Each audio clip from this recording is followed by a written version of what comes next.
ये कहानी है उस खौफनाक रात की जब निकाह के लाल जोड़े में सजी एक अनाथ लड़की की रूह खौफ से कांप रही थी।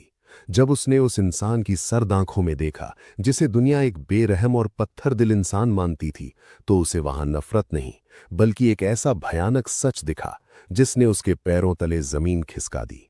आज उस निकाह को अरसा बीत गया है, लेकिन उस हवेली की दीवारों में दफन वो धोखे और साजिश की सच्चाई आज भी सुनने वालों के रोंगटे खड़े कर देती है। महक की दुनिया सिर्फ उन चार दीवारों तक सिमट कर रह गई थी, जहां उसके अपने चाचा का घर उसके लिए किसी जेल से कम नहीं था। वो अनाथ थी और इस शब्द की कीमत उसे हर सुबह अपनी चाची की गालियों और अपनी चचेरी बहनों जिया और नाजिया के तानों से चुकानी पड़ती थी। तू इस घर पर एक बोझ है महक। चाची की आवाज हवेली के दालान में गूंजी। महक चुपचाप फर्श पोंछ रही थी। उसके हाथ कांप रहे थे, लेकिन आंखों से आंसू गिरने की इजाजत उसे नहीं थी। तभी अचानक नाजिया ने जानबूझकर कांच का एक महंगा फूलदान महक के पैरों के पास गिरा दिया। छन से कांच बिखरा। अरे, ये क्या कर दिया चुड़ैल? नाजिया चिल्लाई। महक कुछ समझ पाती उससे पहले ही चाची ने आगे बढ़कर महक के बाल पकड़ लिए। आज तो मैं तुझे जिंदा नहीं छोड़ूंगी। लेकिन तभी हवेली के भारी लकड़ी के दरवाजे चरमराते हुए खुले। दरवाजे पर एक ऐसा साया खड़ा था जिसके नाम से ही उस घर के लोगों की सांसें अटक जाती थीं। शमशेर खान। शमशेर, उस परिवार का सबसे रुतबेदार, अमीर और सबसे खौफनाक इंसान। उसकी आंखों में एक ऐसी सख्ती थी जो किसी को भी झुका सकती थी। वो अंदर आया। उसके भारी जूतों की आवाज से चाची के हाथ महक के बालों से छूट गए। सब उम्मीद कर रहे थे कि शमशेर चाची को रोकेगा, लेकिन शमशेर ने महक की तरफ देखा। उसकी आंखें अंगारे जैसी लाल थीं। उसने चाची से नहीं बल्कि महक से कहा, तुम्हें काम करने का सलीका आज तक नहीं आया? अगर तुम टूटते हुए कांच से खुद को नहीं बचा सकती तो दुनिया से क्या बचोगी? इसे साफ करो और मेरी नजरों से दूर हो जाओ। महक का दिल टूट गया। जिस इंसान से उसे रहम की उम्मीद थी, वो सबसे बड़ा जालिम निकला। शमशेर की ये सख्ती महक के लिए कोई नई बात नहीं थी। जब भी महक पर जुल्म होता, शमशेर उसे दुनिया की नजरों से दूर हवेली के पिछले हिस्से में काम पर लगा देता था। महक को लगता था कि शमशेर उससे नफरत करता है, उसे छुपाना चाहता है, ताकि उसे देखकर शमशेर को चिढ़ ना हो। पर महक ये नहीं जानती थी कि शमशेर उसे हवेली के पिछले हिस्से में इसलिए भेजता था क्योंकि वहां चाची और नाजिया की पहुंच नहीं थी। शमशेर की सख्ती दरअसल एक ढाल थी, पर महक के लिए वो एक जालिम से ज्यादा कुछ नहीं था। रात का अंधेरा छा चुका था। महक किचन में अकेले बर्तन साफ कर रही थी। अचानक बिजली चली गई। घुप अंधेरा। तभी महक को महसूस हुआ कि उसके ठीक पीछे कोई खड़ा है। किसी की गर्म सांसें उसकी गर्दन पर पड़ रही थीं। वो शमशेर नहीं था। शमशेर के परफ्यूम की महक अलग होती थी। ये बदबू थी, शराब और गंदे इरादों की। बहुत खूबसूरत लग रही हो महक, एक फुसफुसाती हुई आवाज आई। वो तैमूर था, शमशेर का चचेरा भाई, एक गिद्ध जिसकी नजरें हमेशा महक के जिस्म को नोचना चाहती थीं। महक ने घबराकर पीछे हटने की कोशिश की, लेकिन तैमूर ने उसका रास्ता रोक लिया। कहाँ जा रही हो? आज तो शमशेर भाई भी घर पर नहीं है। आज तुम्हें कौन बचाएगा? तैमूर ने महक का दुपट्टा खींचने की कोशिश की। महक चीखना चाहती थी, लेकिन डर के मारे उसके गले से आवाज नहीं निकली। उसने तैमूर को धक्का दिया और भागने की कोशिश की, लेकिन तैमूर ने उसे दबोच लिया। महक की आंखों से आंसू बहने लगे। उसे लगा आज उसकी आबरू तार तार हो जाएगी। तभी अंधेरे में एक जोरदार आवाज हुई। धड़ाम। किचन का दरवाजा टूटकर जमीन पर गिर चुका था। बिजली वापस आई और सामने मौत खड़ी थी। शमशेर खान। शमशेर का चेहरा गुस्से से पागल हो चुका था। वो एक भूखे शेर की तरह आगे बढ़ा। उसने तैमूर की गर्दन पकड़ी और उसे हवा में उठा लिया। तैमूर का चेहरा नीला पड़ने लगा। जिस चीज पर शमशेर खान का साया हो, उस पर आंख उठाने वाले की मैं आंखें निकाल लेता हूं तैमूर। शमशेर की आवाज पूरे घर में गूंज उठी। चाची, नाजिया और जिया सब कांपते हुए वहां आ गए। शमशेर ने तैमूर को जमीन पर पटका और लातों से उसे तब तक मारा जब तक वो अधमरा नहीं हो गया। फिर उसने अपने गार्ड्स को चिल्लाकर हुक्म दिया, इसे उठाकर बाहर फेंक दो, और अगर ये हवेली के आसपास भी दिखा तो इसे जिंदा गाड़ देना। सब सन्न थे। महक कोने में बैठी रो रही थी। उसे लगा शमशेर अब उसके पास आएगा, उसे सांत्वना देगा। लेकिन शमशेर महक के पास आया, उसे बाह से पकड़कर झटके से खड़ा किया और चिल्लाया, तुम इतनी कमजोर कैसे हो सकती हो? अगर कोई तुम पर हाथ डाले तो उसका हाथ तोड़ दो। रोना बंद करो। उसने महक को उसके कमरे में धकेला और बाहर से दरवाजा बंद कर दिया। महक अंदर सिसक रही थी और बाहर शमशेर दीवार से सिर टिकाए हुए खड़ा था। उसकी अपनी आंखों में एक अजीब सी नमी थी जिसे दुनिया ने कभी नहीं देखा था। तैमूर की चीखों का शोर अभी हवेली की दीवारों में दफन भी नहीं हुआ था कि अगली सुबह एक ऐसा फरमान लेकर आई जिसने हवेली के हर शख्स के पैरों तले जमीन खिसका दी। शमशेर खान, जो कल रात एक खूंखार जानवर बन चुका था, आज सुबह दालान में एक खामोश तूफान की तरह खड़ा था। उसने महक की तरफ बिना देखे एक ऐसा ऐलान किया जिसने नफरत की आग में घी डाल दिया। एक ऐसा फैसला जो महक की जिंदगी का सबसे बड़ा धोखा बनने वाला था। सुबह का नाश्ता हवेली के बड़े से डाइनिंग टेबल पर सजा था, लेकिन किसी के भी हलक से निवाला नहीं उतर रहा था। शमशेर अपनी कुर्सी पर बैठा कॉफी का घूंट ले रहा था। उसकी खामोशी किसी आने वाले बवंडर का इशारा थी। महक हमेशा की तरह एक कोने में खड़ी थी, नजरें जमीन पर गड़ाए। तभी शमशेर ने अपना कॉफी का मग जोर से टेबल पर रखा। ठक। अगले जुम्मे को निकाह है। शमशेर की भारी और सर्द आवाज गूंजी। चाची के हाथ से चम्मच गिर गया। नाजिया, जो मन ही मन शमशेर की दौलत और रुतबे पर कब्जा करने के सपने देखती थी, उसकी आंखें चमक उठीं। उसने सोचा शमशेर उसके लिए रिश्ता लाया है। किसका निकाह शमशेर बेटे? चाची ने बनावटी मुस्कान के साथ पूछा। शमशेर ने अपनी गहरी काली आंखों से चाची को घूरा, फिर उसकी उंगली उठी उस कोने की तरफ जहां महक खड़ी कांप रही थी। मेरा और महक का सन्नाटा। एक ऐसा सन्नाटा जो कान के पर्दों को फाड़ दे। महक का दिल जैसे एक पल के लिए धड़कना भूल गया। नाजिया का चेहरा ऐसे पीला पड़ गया जैसे किसी ने उसके जिस्म से सारा खून खींच लिया हो। ये तुम क्या कह रहे हो शमशेर? चाची हड़बड़ाकर खड़ी हो गई। इस मनहूस अनाथ लड़की से, जो हमारे घर की नौकरानी से बदतर है, तुम होश में तो हो? शमशेर अपनी जगह से उठा। उसकी लंबाई और उसका रुतबा चाची पर भारी पड़ रहा था। होश में हूं इसलिए कह रहा हूं। मेरे वालिद मरते वक्त अपने भाई से वादा किया था कि महक इस घर की बहू बनेगी। मैं सिर्फ अपने वालिद का आखिरी हुक्म पूरा कर रहा हूं। मुझे इस लड़की से कोई हमदर्दी नहीं है, लेकिन शमशेर खान अपने वालिद के वादे से मुकरता भी नहीं है। शमशेर महक के पास से गुजरा। उसकी आवाज सिर्फ महक को सुनाई दी। तैयार रहना, ये निकाह कोई जन्नत का रास्ता नहीं है, ये तुम्हारे लिए एक नई आजमाइश होगी। महक की आंखों से एक गर्म आंसू छलक कर जमीन पर गिर पड़ा। जिस इंसान से उसे सबसे ज्यादा खौफ आता था, अब उसे उसी के साथ अपनी पूरी जिंदगी गुजारनी थी। रात के अंधेरे में नाजिया का कमरा किसी चुड़ैल की गुफा से कम नहीं लग रहा था। वो आईने के सामने खड़ी अपने बाल नोच रही थी। वो दो कौड़ी की अनाथ लड़की इस हवेली की मालकिन बनेगी, और मैं नाजिया उसे बेगम साहिबा क्या कर बुलाऊंगी? हरगिज नहीं। नाजिया ने गुस्से में आईने पर रखा परफ्यूम का शीशा जमीन पर दे मारा। चाची ने पीछे से आकर नाजिया के कंधे पर हाथ रखा। शांत हो जा मेरी बच्ची। शमशेर ने खुद कहा है कि वो सिर्फ अपने वालिद का वादा निभा रहा है। वो महक से नफरत करता है। अगर हम महक को उसकी नजरों में इतना गिरा दें कि शमशेर खुद उसे घर से धक्के मारकर निकाल दे, तो ये निकाह कभी नहीं होगा। नाजिया की आंखों में एक खौफनाक चमक आ गई। लेकिन कैसे अम्मी? शमशेर भाई बहुत होशियार हैं। शमशेर की सबसे बड़ी कमजोरी क्या है जानती हो? चाची ने मुस्कुराते हुए कहा। खानदान की इज्जत।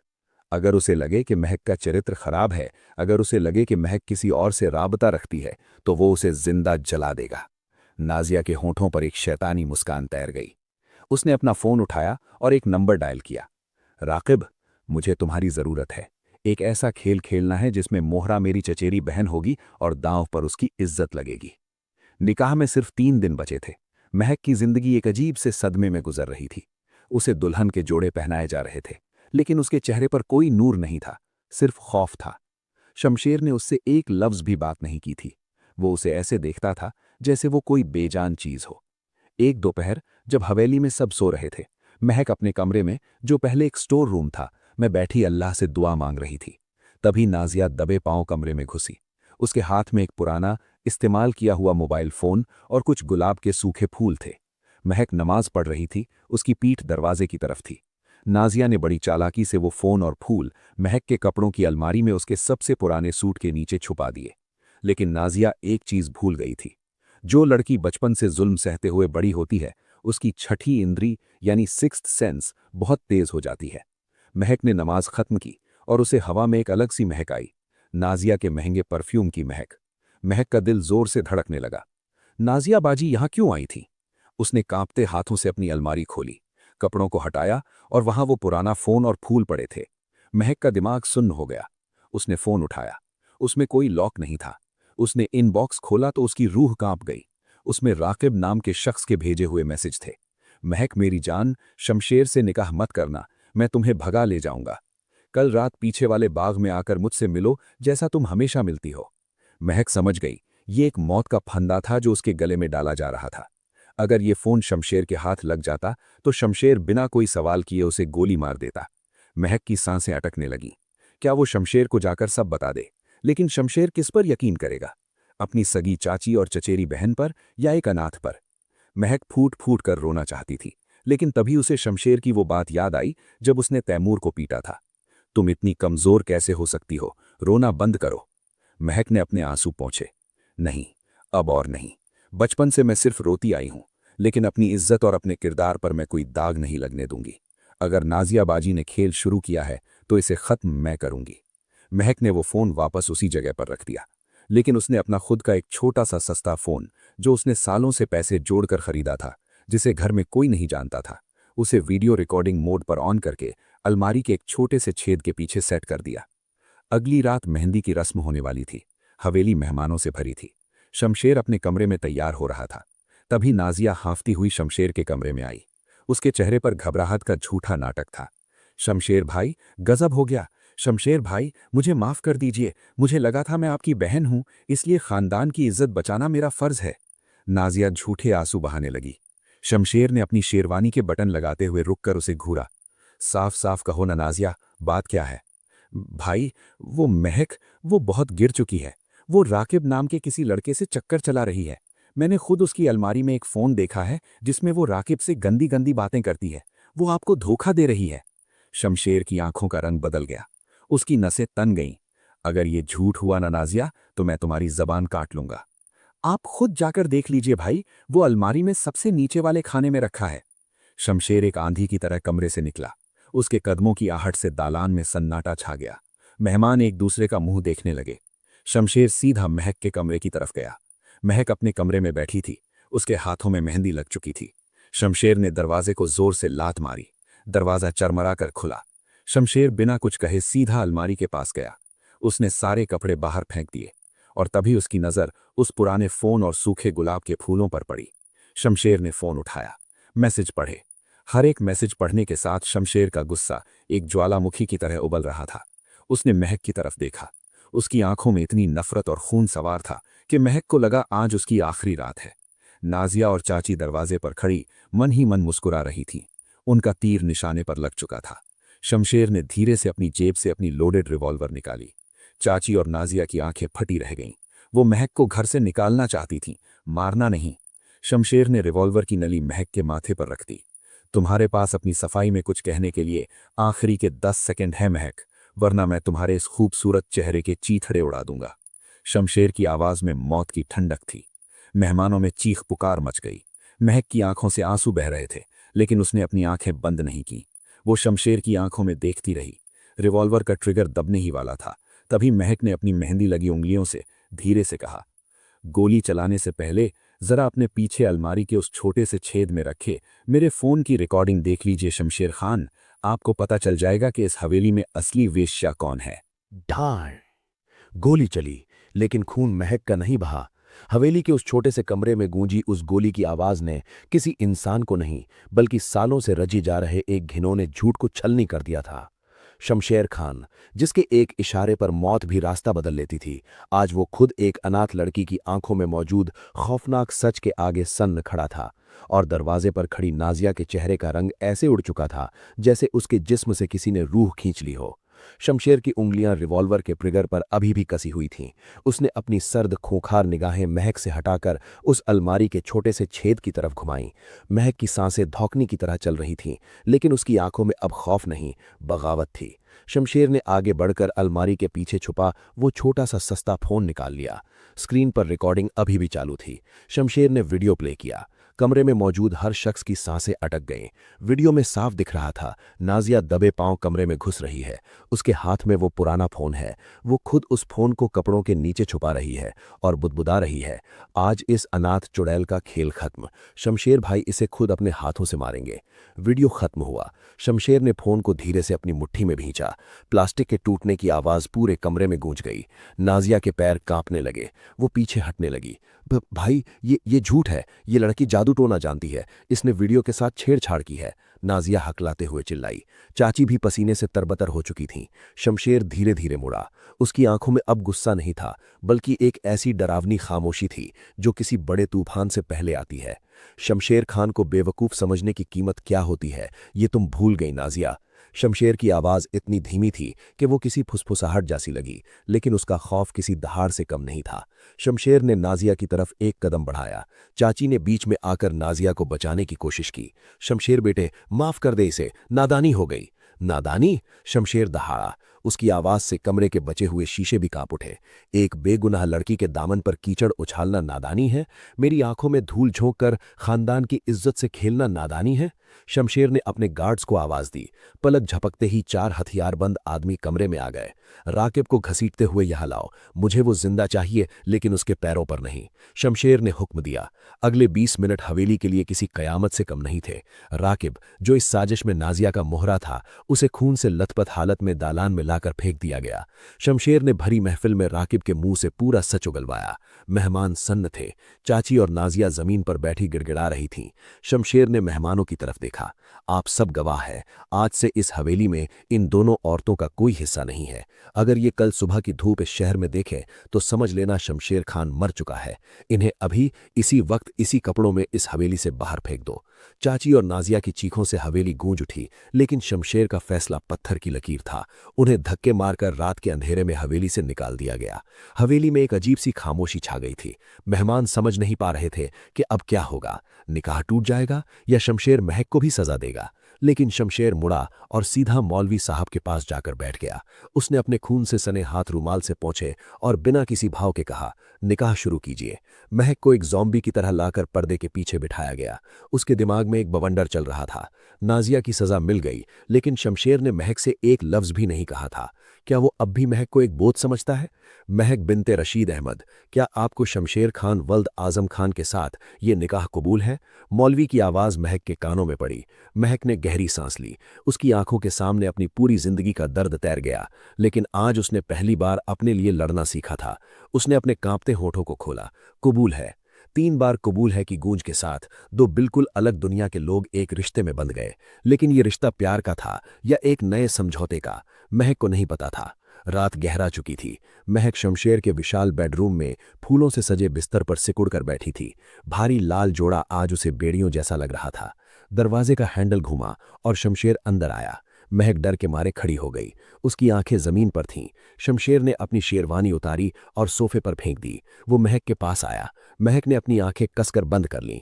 उसे लगा शमशेर उस पर चिल्लाएगा या हमेशा की तरह अपना जालिम रूप दिखाएगा, लेकिन शमशेर ने कुछ ऐसा किया जिसकी उम्मीद महक को छोड़िए खुदा को भी नहीं होगी। शमशेर जमीन पर घुटनों के बल बैठ गया, महक के ठीक सामने। महक ने घबराकर अपनी आंखें खोलीं। शमशेर खान, वो मगरूर पत्थर दिल इंसान, एक अनाथ लड़की के पैरों के पास बैठा था। शमशेर जी, आप ये क्या? महक हड़बड़ा गई। शमशेर ने धीरे से महक के कांपते हुए हाथों को अपने बड़े सख्त हाथों में थाम लिया। महक ने महसूस किया कि शमशेर के हाथ बर्फ की तरह ठंडे थे। जब शमशेर ने अपनी आंखें उठाईं तो उन खूंखार आंखों में आज खून नहीं बल्कि आंसू थे। मुझे माफ कर दो महक। शमशेर की आवाज भारी हो गई थी, गले में जैसे कोई कांटा फंस गया था। महक सन्न रह गई। माफ? लेकिन आपने तो मेरी जान बचाई है। नहीं, मैंने तुम्हें बहुत दर्द दिया है। शमशेर ने महक के हाथों को चूम लिया।